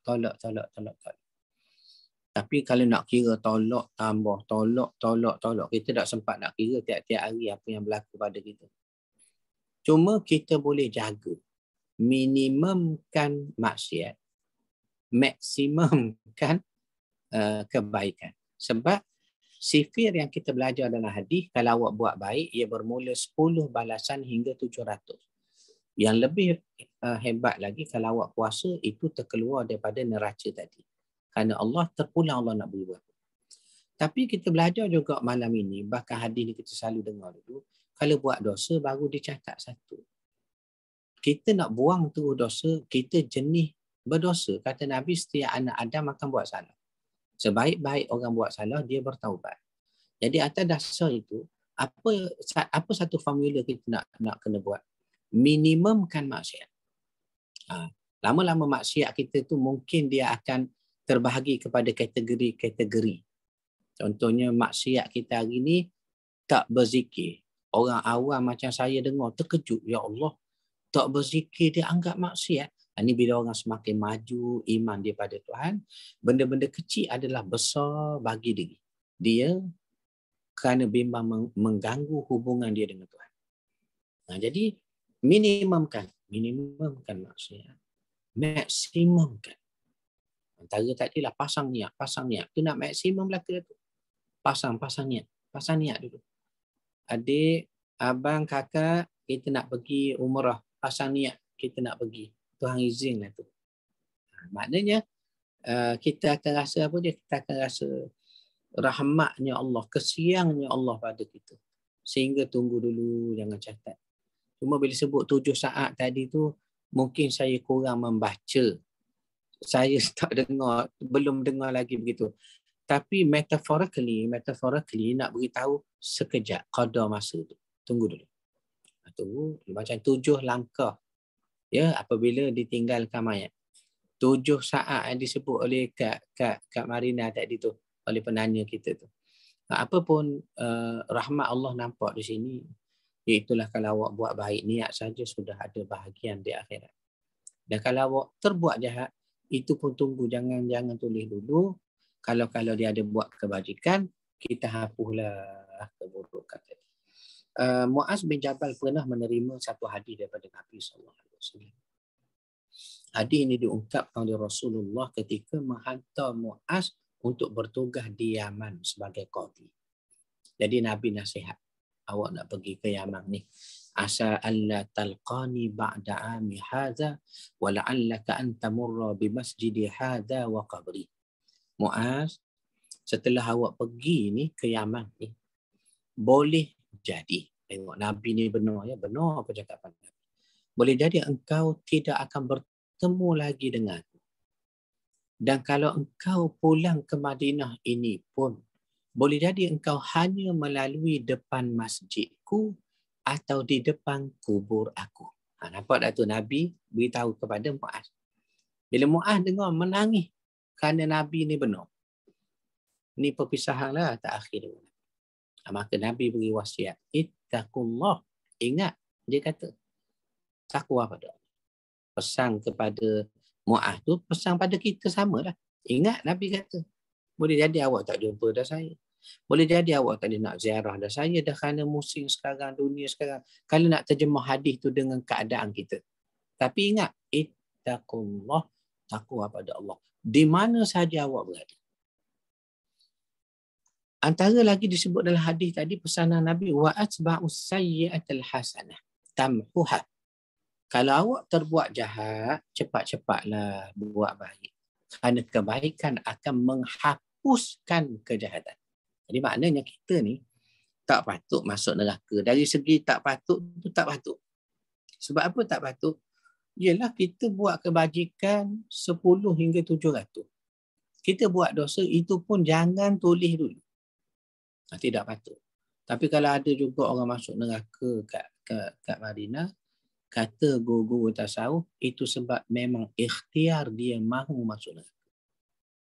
Walhal ada orang bukan amal banyak sangat. Allah masuk dalam syurga sehingga dia rasa rahmatnya Allah, aku yang tak guna ni pun. Nampak tak tu? Rahmatnya Allah Subhanahu wa ta'ala.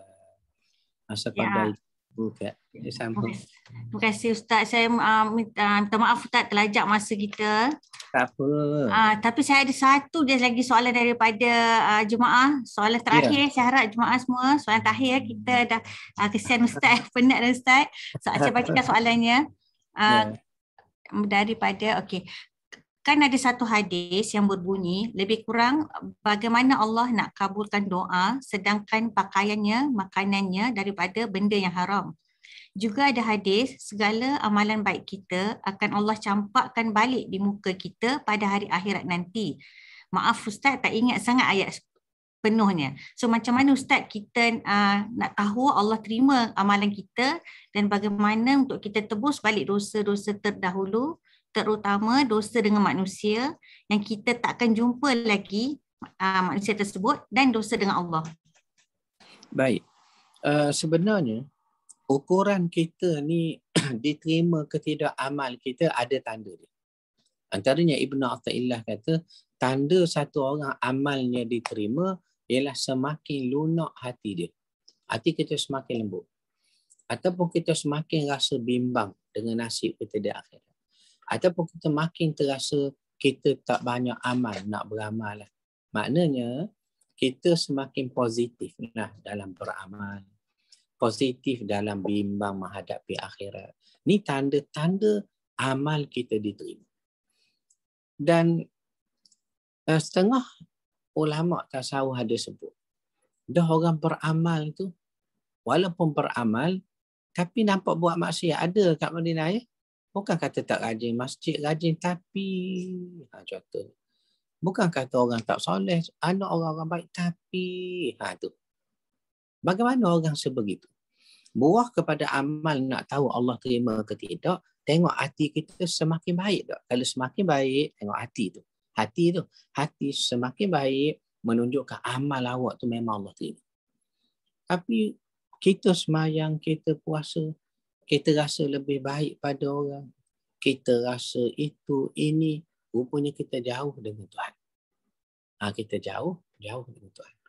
Jadi, Ibn Athaillah ada sebut cara nak tahu amal awak diterima ke tidak, awak tengok hati awak macam mana, kesan dia. Kesan akan berlaku pada batin ya, pada hati. Kedua ni, tentang amal kita dicampak ke muka kita.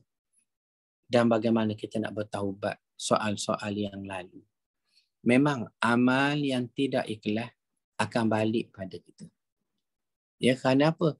Awak bukan buat kerana Allah. Nak buat apa? Awak naik ke hadirat Allah. Ambil balik atas muka awak. Itu lebih kurang ni.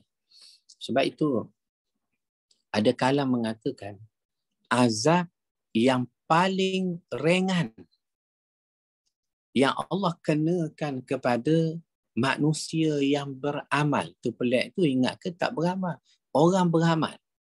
Azab yang paling ringan Allah Ta'ala turunkan kepada orang yang beramal ialah apa dia? Hilangnya rasa manis ketika beramal. Dia bukan tak beramal kat Madinah, beramal. Tapi tak ada rasa khusyuk, tak ada rasa lazat. Boleh jadi dia semayang kerana adat. Kemarin dia semayang, kemarin dulu dia semayang, 20 tahun sudah dia semayang. Oleh kerana adat, maka dia tak ada rasa manis dalam ibadat. Ini bila kita ibadat tak rasa manis, ini azab daripada Allah.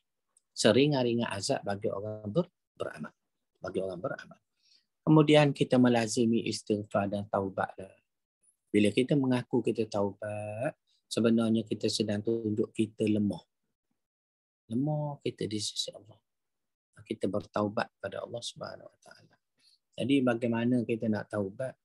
Seperti mana yang kita telah maklum digariskan oleh Imam Ghazali itu, kalau dosa kita dengan manusia melibatkan maruahnya, harta bendanya dan lainnya, kita kena minta halal dulu, minta maaf.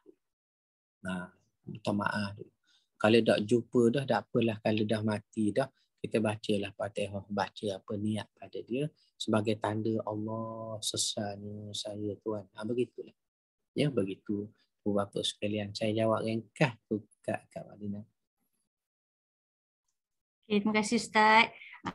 Saya rasa kita tutup dulu soalan-soalan kita, insyaAllah ada masa terluang, ada masa Ustaz terluang, kita jemput Ustaz lagi insyaAllah. Jadi hari ni saya rasa tajuk dia, sebab tu saya cari Ustaz, tajuk dia macam berat je, dosa hati ni. Ya Allah. Okey, jadi kita nak jadi orang berjaya, sebenarnya orang yang sebenar-benarnya berjaya, hati nak kena bersih Ustaz. Hati nak kena bersih, kena usaha, kena ikhtiarkan untuk bersihkan hati, untuk dapat hati yang sejahtera, untuk dapat hati yang hidup. Jadi kita saya ingin mengucapkan terima kasih pada Al-Fadhil Ustaz Rashidi Jamil atas kesudian bersama-sama kami, dan atas segala ilmu yang Ustaz berikan pada kami. Moga Ustaz alakan buat kami. Jadi sebelum kita menutup majlis, saya mohonlah Ustaz, jika Ustaz dapat bacakan sedikit doa buat kami semua pada malam ini. Baik. Al-Fatihah. A'udzubillahi minasyaitonirrajim. Bismillahirrahmanirrahim. Alhamdulillahi Rabbil Alamin Ar-Rahmanir Rahim Maliki Yawmiddin Iyyaka na'budu wa iyyaka nasta'in Ihdinas siratal mustaqim صراط الذين أنعمت عليهم غير المغضوب عليهم ولا الضالين آمين. بسم الله الرحمن الرحيم. الحمد لله رب العالمين والصلاة والسلام على أشرف الأنبياء والمرسلين وعلى آله وصحبه أجمعين. اللهم اغفر لنا ذنوبنا ولوالدينا وارحمهم كما ربونا صغارا ولجميع المسلمين والمسلمات والمؤمنين والمؤمنات الأحياء منهم والأموات إنك سميع قريب مجيب الدعوات ويا قاضي الحاجات. اللهم ربنا هب لنا من أزواجنا وذرياتنا قرة أعين واجعلنا للمتقين إماما. ربنا آتنا في الدنيا حسنة وفي الآخرة حسنة وقنا عذاب النار. وصلى الله على سيدنا وحبيبنا المصطفى وعلى آله وصحبه أجمعين. Walhamdulillah Rabbil Alamin. Kita tutup majlis kita dengan suratul As dan juga tasbih kafarah. Bismillahirrahmanirrahim. Al-asr innal insana illa alladhina amanu wa tawassaw bil haqqi wa tawassaw bis sabr. Subhanakallahumma wa bihamdika asyhadu an la ilaha illa anta astaghfiruka wa atubu ilaik. Terima kasih Ustaz. Assalamualaikum. Assalamualaikum warahmatullahi